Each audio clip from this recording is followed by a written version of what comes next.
Ramadan Mubarak. Ayan, D5 ng aming pag-aayuno sa buwan ng Ramadan, mga kabalbas. At ito yung aming handa. Ayan. Oh, may sabaw pa doon. Leng, kain na tayo. Hindi namin handa ito ng pinsan. Kikikain lang kami. Siyempre, antayin natin yung hudyat para kumain. Ayan.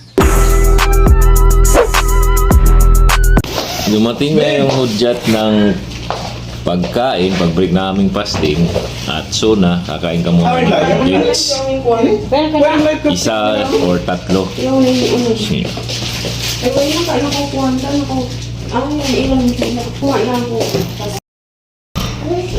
Why can't you nabok coffee niya? Tatlong piraso. At Niman na natin ang tubig. Tawag dito, Akal-akal agal-agal. with bubuk. Oh, paborito ni Mrs. yan. Tikman natin.